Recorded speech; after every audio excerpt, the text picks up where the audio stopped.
नमस्कार। दूरदर्शन हिमाचल के कृषि आधारित कार्यक्रम कृषि दर्शन में आप सभी का स्वागत है। कृषि और बागवानी से जुड़ी जानकारी लेकर एक बार हम फिर हाजिर हो गए हैं। आज के इस अंक में हम बात करने वाले हैं हिमाचल प्रदेश में पारंपरिक एवं उच्च घनत्व सेब उत्पादन के बारे में। और इस विषय पर विस्तृत जानकारी देने के लिए आज हमारे साथ कार्यक्रम में मौजूद हैं कोटखाई से प्रगतिशील बागवान एवं पुरस्कार विजेता अवनीश चौहान जी। सर, आपका आज के कार्यक्रम में बहुत बहुत स्वागत है। धन्यवाद मैम, बहुत बहुत धन्यवाद जी। तो सर, इससे पहले कि हम अपने विषय पर बात करें, थोड़ा हम आपके बारे में जानना चाहेंगे कि आप कहाँ से, और आप काफ़ी वर्षों से जो कृषि क्षेत्र से जुड़े हुए हैं, तो आपकी जो ये सफ़र है, आपकी जो ये जर्नी है, वो कैसी रही है, उसके बारे में बताएं। मेरा नाम अवनीश चौहान है। मैं कोटखाई के क्यारी विलेज धाली से हूँ। तो आज से 10 साल पहले, करीब 10 साल पहले हमने इस फील्ड में स्टार्टअप किया था। तो पहले तो 1-2 साल ट्रेडिशनल फार्मिंग जो यहाँ पे होती है, फिर उसके बाद हमने कुछ यहाँ पे जो प्रोग्रेसिव फार्मर्स है, तो जो उस टाइम पे काम किया करते थे, उस टाइम 1-2% ही लोग थे जो हाई डेंसिटीज़ पे काम कर रहे थे। लेकिन उस टाइम रूट स्टॉक जो था, सीडलिंग पे ही कुछ लोग काम कर रहे थे, कुछ विग्रेस रूट्स पे थे, तो बहुत ज़्यादा नॉलेज नहीं हुआ करती थी। तो वहाँ पे हमने काफ़ी सारे ऑर्चर्ड्स यहाँ पे विज़िट किए। फिर साइड बाय साइड जो हमारे को सीखने को मिला, वो हम साइड बाय साइड अपने ऑर्चर्ड्स में उसको प्रैक्टिस करते रहे। फिर बाहर से कुछ एप्पल कंसल्टेंट्स आते थे जो यहाँ पे उनके प्रोग्राम्स होते थे, तो उसको हम अटेंड करते थे। तो एक बार न्यूजीलैंड से एक पीटर वैन आर्कल करके एक आए थे, तो उनसे हम काफ़ी समय तक जुड़े रहे। फिर वहाँ से काफ़ी जानकारियाँ हमारे को मिली, उसको साइड बाय साइड हम अपने ऑर्चर्ड में करते रहे। फिर हमने इंपोर्ट का काम स्टार्ट किया, क्योंकि यहाँ पे वैरायटीज़ भी उस टाइम पे बहुत ज़्यादा नहीं हुआ करती थी। तो बाहर से हमने काफ़ी सारी जो नई किस्में थी हमारे सेब की, वो हमने इंपोर्ट करनी स्टार्ट की इंडिया के लिए, और उस पे हमने काम स्टार्ट किया, और ऐसे हमारा सफ़र आज हाई डेंसिटी पे हम काम कर रहे हैं। जी। तो हम ये कह सकते हैं कि आपको इस क्षेत्र में काफ़ी अनुभव भी है और आपका काफ़ी योगदान भी हम देख सकते हैं कृषि के क्षेत्र में। तो सर, अगर हम पारंपरिक यानी ट्रेडिशनल अगर फार्मिंग की बात करें, सेब उत्पादन की बात करें, तो उसकी मुख्य विशेषताएं क्या आपको नज़र आती हैं?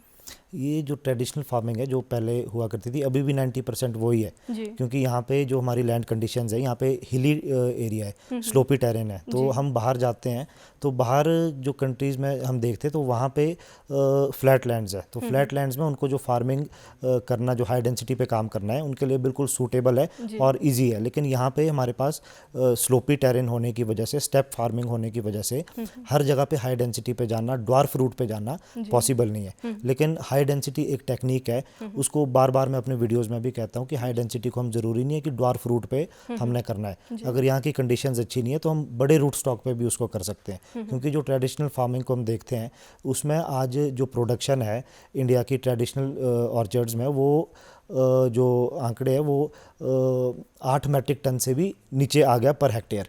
लेकिन अगर हम बाहर की बात करें, तो 60 to 100 matric ton per hectare बाहर की प्रोडक्शन है। तो ऐसा नहीं कि हम यहाँ पे उनका मुकाबला कर सकते हैं, लेकिन यहाँ की कंडीशन के हिसाब से, उनकी टेक्निक्स को अपना करके, यहाँ की कंडीशन के हिसाब से रूट का सिलेक्शन करके हम किस तरह यहाँ की प्रोडक्शन और क्वालिटी को बढ़ा सकते हैं, वो हमें देखना होगा। जी, टेक्निक को अडेप्ट किया जा सकता है अपने कंडीशंस के अनुसार। हाँ जी। जी।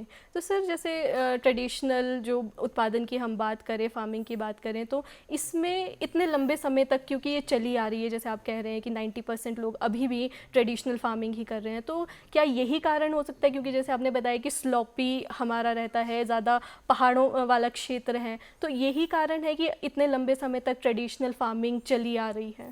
यहाँ पे हम देखें तो आज बहुत पुराने ऑर्चर्ड्स भी यहाँ पे है। तो पहले का जो क्लाइमेट होता था, तो क्लाइमेट उस टाइम सूटेबल था एप्पल फार्मिंग के लिए। लेकिन अगर आज हम वैसी नेचुरल तरीके से जो फार्मिंग कर रहे हैं, आज आप देख रहे होंगे जो नए ऑर्चर्ड्स है, वो उठाना बहुत मुश्किल हो गया। या फिर हम हाई डेंसिटीज़ पे जहाँ पे काम कर रहे हैं, वहाँ पे हमारे को हर चीज़ मैनुअली हमारे को करना पड़ रहा है। यानी कि उसमें ड्रिप इरीगेशन हो गया, फर्टिगेशन, हर चीज़ हम, जब फर्टिगेशन भी हमारा तभी काम करेगा जब नीचे मॉइस्चर सॉइल में रहेगा। क्योंकि अब ड्रॉट कंडीशंस भी है, जो क्लाइमेट पहले का था वैसा क्लाइमेट अब नहीं रहा। तो इस सब को देखते हुए हमारे को हाई डेंसिटीज़ की ओर जाना पड़ेगा।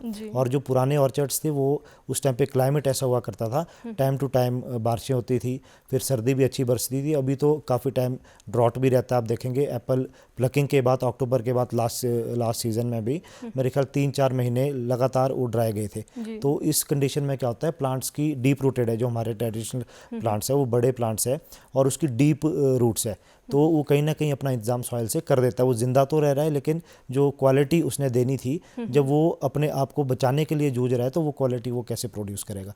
तो ये कंडीशंस है जो आज की डेट में अगर हम ट्रेडिशनल की बात करें तो थोड़ा सा टफ है। जो उस टाइम के ऑर्चर्ड जो इतना लंबा ये चला है वो पहले का क्लाइमेट था जिस वजह से प्लांट्स बहुत बड़े बन गए। तो आज की डेट में जो ड्रॉट भी बन रहा है उसको भी वो इसलिए सहन कर रहा है क्योंकि उसकी जड़ें सॉइल में बहुत ज़्यादा डीप है। तो ड्रॉट पड़ने पे भी वो कहीं ना कहीं उसकी जड़ें वहाँ तक पहुँच जाती है, जो अपने पानी का वो थोड़ा बहुत इंतजाम कर लेता है और अपने आप को बचा देता है। जी, और जैसे आपने बताया क्योंकि क्लाइमेट कंडीशंस पहले काफ़ी अच्छी हुआ करती थी, तो जो बेस है पौधे का जब वो लगाए गए थे उस टाइम पे उनको पूरे न्यूट्रिशन मिले थे जिसकी वजह से वो अभी तक खड़े हैं, ये हम कह सकते हैं। हाँ जी जी। तो सर जैसे अगर हम हाई डेंसिटी पौधों की बात करते हैं तो फिर वो क्या है, मतलब उत्पादन या ये टेक्निक क्या है और ये ट्रेडिशनल फार्मिंग से या उत्पादन से किस तरह से अलग है? जो ट्रेडिशनल फार्मिंग है उसमें हम देखेंगे अगर पर बीघा बात करें तो एक बीघा में उसमें करीब 20 या 22 प्लांट्स आते थे। लेकिन जो हाई डेंसिटी है, हाई डेंसिटी में हम एक बीघा में अगर फ्लैट लैंड है तो मैक्सिमम 400 से 420 प्लांट्स आते हैं। बट यहाँ पे स्लोपी टेरेन है, हिली एरिया है, तो हिली एरिया में क्या होता है थोड़ी सी एवरेज उसमें कम हो जाती है, तो लगभग 370-80 की एवरेज एक बीघा में हमारे आ जाती है। तो जो पुराने ट्रेडिशनल थे उसमें अगर हम 20 प्लांट की प्रोडक्शन की बात करें तो उसमें जो ऊपर का फ्रूट होता था वो क्वालिटी फ्रूट होगा क्योंकि जहाँ पे सनलाइट पहुँचती है। लेकिन कहीं ना कहीं उसमें जो नीचे का फ्रूट है वहाँ तक सनलाइट ना पहुँचने की वजह से प्रॉपर कलर नहीं आता था। लेकिन हाई डेंसिटी एक ऐसा टेक्निक है, हाई डेंसिटी में आपके जो धूप है वो हर एक फ्रूट तक पहुँचती है क्योंकि उसमें लाइंस लगेगी, फिर बीच में एक प्रॉपर डिस्टेंस 7 से 8 फुट का जो रखा जाता है और 3 फीट पे उसमें प्लांट टू प्लांट होता है। तो उसमें जो धूप है वो हर एक फ्रूट तक पहुँचती है। तो उसमें अगर हमारी 370 प्लांट्स में अगर हमारे 370 बॉक्सेस भी उतरेंगे वो सारी क्वालिटी उसकी एक सी होगी। तो ये इसमें फ़र्क है। जी, तो ये हम कह सकते हैं कि किसानों के लिए एक फ़ायदे का सौदा हमें नज़र आता है क्योंकि जैसे आपने बताया कि क्वालिटी ऑफ फ्रूट इसमें सब एक जैसा ही होगा। हाँ जी, क्वालिटी और प्रोडक्शन दोनों चीज़ों में इसमें अच्छा रहेगा क्योंकि जो ट्रेडिशनल प्लांट्स थे 20 प्लांट की हम प्रोडक्शन की बात करें और अगर हम 370 प्लांट की प्रोडक्शन की बात करें और साथ में उसमें अच्छी थिनिंग करने के लिए भी ईजी है और साथ में उसमें जो काम करना है हर चीज़ उसमें मैनेजमेंट बहुत ईजी हो जाता है। शुरू के 2-3 साल की मेहनत है, थोड़ा इन्वेस्टमेंट ज़्यादा है, लेकिन जब एक बार 3 साल के बाद उसमें आप देखेंगे तो हर एक काम करना उसमें लेबर कॉस्टिंग भी बहुत ज़्यादा कम हो जाती है। जी, तो सर जैसे हाई डेंसिटी हम उत्पादन की बात कर रहे हैं तो इसमें जो लोग अभी भी ट्रेडिशनल फार्मिंग कर रहे हैं, जैसे आपने बताया 90% लोग अभी तक कर रहे हैं, तो अगर उन्होंने परिवर्तन लाना है, उन्होंने हाई डेंसिटी की तरफ रुख करना है तो उसकी क्या प्रक्रिया रहेगी, क्या प्रोसेस रहेगा, किस तरह से वो अपना पूरा चेंज कर सकते हैं? क्योंकि जब हम हिमाचल की बात करते हैं यहाँ पे काफ़ी ज़्यादा छोटे और सीमांत किसान हैं, तो वो एकदम से ही अपनी जितनी भी ज़मीन उनके पास थोड़ी है तो उसको एकदम से ही चेंज नहीं कर सकते हैं। तो वो एक हम ग्रेजुअल चेंज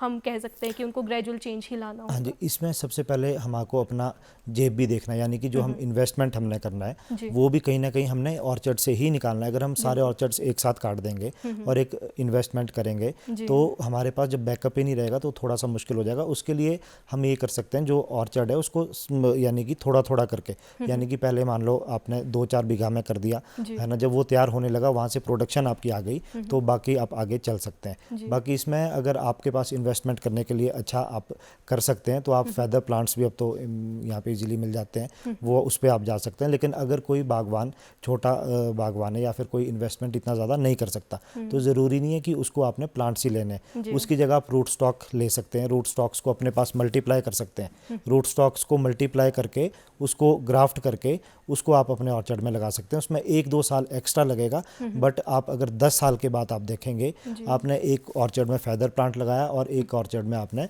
खुद का ग्राफ्ट किया हुआ प्लांट लगाया हुआ है, तो 10 से 12 साल के जब वो प्लांट हो जाएंगे तो वो बगीचा आपको एक सा दिखेगा। वो फ़र्क सिर्फ शुरू का होता है हमारा, जब स्टार्टिंग ईयर्स में हमारे को लगता है कि 1 साल 2 साल हमारे वेस्ट हो गए, लेकिन 10-12 साल के बाद वो कंडीशन जो ऑर्चर्ड की वो बराबर होती है। तो इसलिए कि अगर आपके पास इन्वेस्टमेंट कम है तो आप सस्ता तरीका आप इसमें देख सकते हैं। जी बिल्कुल। तो सर जैसे उच्च घनत्व बागवानी की जैसे हम बात कर रहे हैं, तो इसमें जो किस्में हैं वो कौन कौन सी होती है, कौन कौन सी किस्में किसान लगा सकते हैं? और आपने रूट स्टॉक की बात की, तो रूट स्टॉक कौन कौन सी होती है और उसका कितना महत्व है हाई डेंसिटी बागवानी में? इसमें सबसे पहले तो जब आप ऑर्चर्ड लगा रहे हैं, सबसे पहले आपको प्लानिंग करनी है कि आपने रूट स्टॉक कौन सा सिलेक्ट करना है। रूट स्टॉक की सिलेक्शन कभी भी उसकी हाइट देख के नहीं होता, क्योंकि काफ़ी सारे कॉल्स आते हैं तो उसमें लोग पूछते हैं कि हम इतनी हाइट पे हम ऑर्चर्ड लगाना चाह रहे हैं, तो इसमें हम कौन सा रूट का यूज़ करें। तो हमेशा आपने देखना रूट का जो सिलेक्शन है वो हमेशा आपका वाटर अवेलेबिलिटी और प्लस आपकी लैंड कंडीशन देख के, क्योंकि हम बाहर की बात करें, हम बाहर जाते हैं तो वहाँ पे हम देखते हैं फ्लैट लैंड्स है, तो वहाँ पे जो काम हो रहा है वो मैक्सिमम आपका M9 पे या फिर जिनेवा के जो नई सीरीज़ है उस पर नए रूट्स पे हो रहा है और ड्वार्फ रूट्स पे हो रहा है जो छोटे हैं। ड्वार्फ रूट्स पे इसलिए हो रहा है क्योंकि उनकी लैंड कंडीशन ड्वार्फ रूट लगाने वाली है। लेकिन यहाँ पे स्लोपी टेरेन होने की वजह से, हिली एरिया की वजह से हर एक ऑर्चर्ड में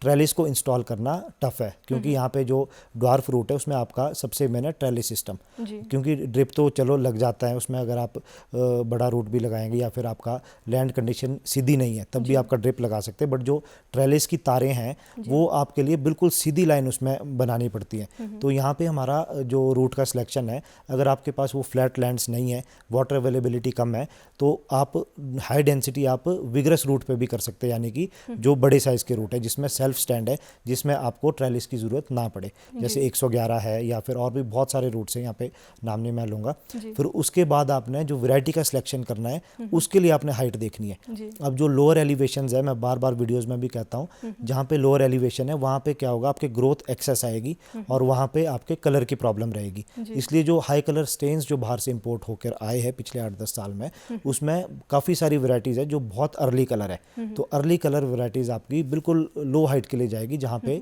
आपकी कलर की प्रॉब्लम रहती है। और जो आपकी हायर एल्टीट्यूड्स है, जहाँ पे 8-9 हज़ार की हाइट की हम बात करें, तो वहाँ पे आपके नेचुरल कलर जो है सेब में वो नेचुरली ज़्यादा आता है और जल्दी आता है, क्योंकि वहाँ पे ग्रोइंग पीरियड कम होता है और ठंड ज़्यादा हो जाती है। तो वहाँ के लिए आपने वैरायटी ऐसी देखनी है जो अपने कलर को रोके, ताकि वहाँ पे साइज़ डेवलप हो और उसमें आपका नेचुरली कलर तो आपका हाइट में आ जाएगा। अगर वहाँ पे आप हाई कलर स्टेन्स आप इतनी हाइट में लगाएंगे तो एक तो हाई कलर स्टेन्स लगा दिए, ऊपर आपकी एलिवेशन ज़्यादा होने की वजह से कलर और जल्दी आ जाएगा, तो जल्दी कलर की वजह से साइज़ वहाँ पे बिल्कुल कम हो जाएगा। तो इस तरह से आपको सिलेक्शन इसका करना होता है। जी बिल्कुल, यही कुछ चीज़ें किसानों को और बागवानों को ध्यान में रखने की ज़रूरत है। तो सर आपने ट्रेलिस प्रणाली की बात की और ड्रिप इरिगेशन इसमें यूज़ होता है और फर्टिगेशन की आपने बात की थी, तो इसकी क्या भूमिका रहती है ये उच्च घनत्व ये बागवानी में? इसमें जो आपका ड्रिप है, ड्रिप जो ड्वार्फ रूट होते हैं, ड्वार्फ रूट का मतलब है जो यानी कि सेल्फ स्टैंड नहीं होते, जो जिसको ट्रेलिस की ज़रूरत पड़ती है, जैसे आपका M9 है, M26 है, G41 है। ट्रेलिस है क्या, किस तरह से ये इस्तेमाल होता है? ये ट्रेलिस आपका एक सपोर्टिंग सिस्टम है उन प्लांट्स के लिए जो आपके खुद खड़े नहीं रह सकते, यानी कि जब उस पर क्रॉप लोड पड़ेगा उसकी शैलो रूटेड होती है, यानी कि शैलो रूटेड यानी कि पतली जड़ें होती है, उसमें फीडर रूट्स ज़्यादा होगी, सपोर्टिंग रूट्स उसमें कम होगी जो प्लांट को सपोर्ट देती है। तो उसमें क्या होता है, जिसमें फीडर रूट ज़्यादा है, सपोर्टिंग रूट कम है, उसकी प्लांट की ग्रोथ कंट्रोल्ड ग्रोथ होती है। तो उसमें कुछ रूट्स आते हैं, M9 M26 है, G41 है और G11 है, तो ये सारे रूट्स है ड्वार्फ रूट्स। तो इसमें आपकी सपोर्टिंग रूट कम होने की वजह से इनको ट्रेलिस की ज़रूरत पड़ती है, यानी सपोर्ट की ज़रूरत पड़ती है, और इसको ड्रिप इरिगेशन की ज़रूरत पड़ती है, क्योंकि छोटी जड़ें होने की वजह से ये यानी कि सॉइल में ज़्यादा डीप इसकी रूट्स नहीं जाती। तो ये अगर ड्रॉट कंडीशंस है, ये अपना पानी और खाने का इंतज़ाम नहीं कर सकता।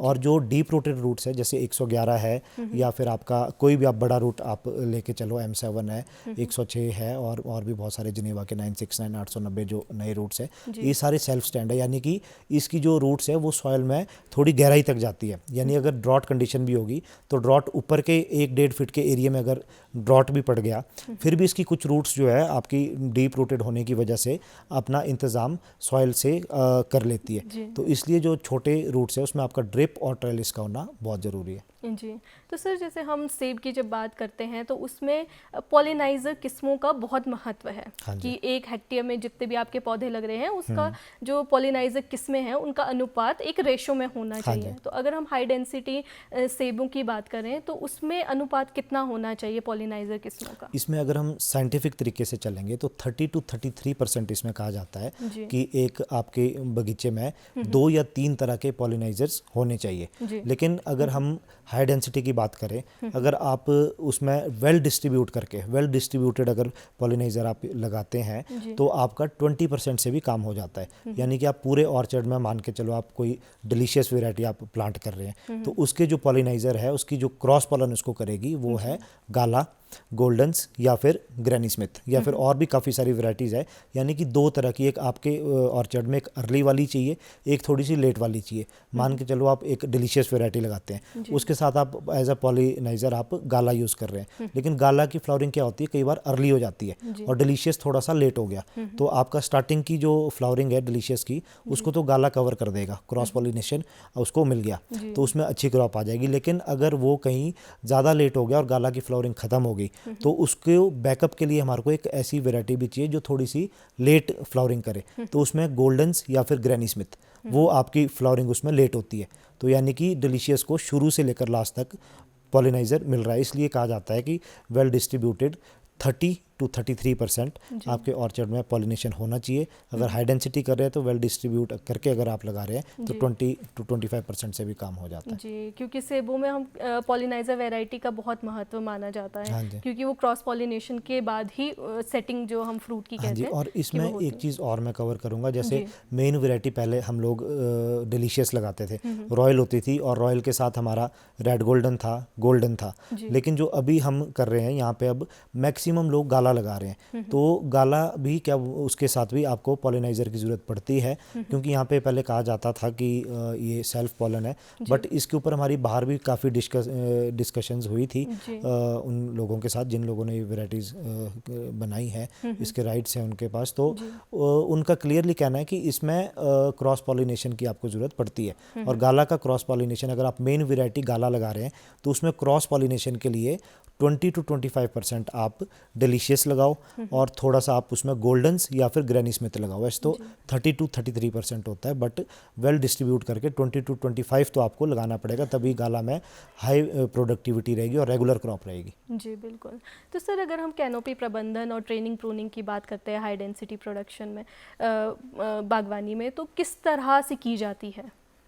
ट्रेनिंग और प्रोनिंग आपका डिस्टेंस के हिसाब से डिपेंड करती है, क्योंकि अगर आप नई टेक्निक्स अपना रहे हैं, आपका ट्रेडिशनल फार्मिंग है, उसमें तो पहले प्रोनिंग यानी कि नॉर्मल होती थी जैसे करते थे, लेकिन अगर हम डिस्टेंस को घटा रहे हैं तो वो नॉर्मल प्रोनिंग इसमें नहीं चलेगी, उसमें थोड़ी सी प्रोनिंग टेक्निक को भी चेंज करना पड़ेगा। क्योंकि हमारे पास पहले तो 18-20 फीट में प्लांट लगते थे, तो हमारे पास जो एक प्लांट का एरिया ग्रो करने का था 18-20 फीट, यानी कि उसमें लगभग मान के चलो उसमें हमारा प्लांट की हाइट भी बहुत होती थी और एरिया बहुत होता था, इसलिए हम उसको खुला जाने देते थे जहाँ जा रहा है। लेकिन जो अभी की जो हाई डेंसिटी और मीडियम डेंसिटी पे हम बात करें, अगर हम डिस्टेंस को घटा रहे हैं तो हमारे को उसकी फैदर्स को भी उसी डिस्टेंस में कंट्रोल करना है, और वो कंट्रोल तब होगा जब उसको हम पीछे से कंट्रोल पे रखेंगे। यानी कि अगर उसको हम बहुत लंबा ले जाएंगे और आगे मोटे कट्स मार के कोशिश करेंगे बाद में, तो उसमें आपका कैंकर लगेगा और बहुत सारी उसमें प्रॉब्लम्स रहेगी।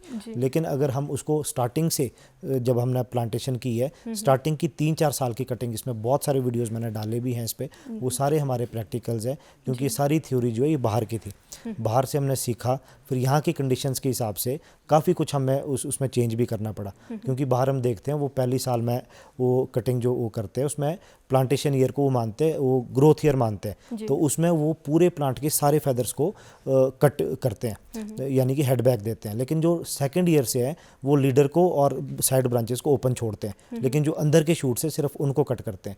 जब हमने स्टार्टिंग में यहाँ पे ये चीज़ें की, थ्योरी पे हम चले, तो यहाँ पे थोड़ा सा ब्लाइंड वुड का प्रॉब्लम बहुत ज़्यादा बढ़ गया था। तो हमारे अपने ऑर्चर्ड्स में भी उस टाइम क्या होता था, जो फेदर्स थे वो पीछे से ब्लाइंड जाते थे और उसमें आगे सेब के गुच्छे लगते थे और उसमें प्रोडक्शन बहुत घट जाती थी, क्योंकि जो प्रोडक्शन एरिया फेदर का पीछे का है वो खाली रह जाता था।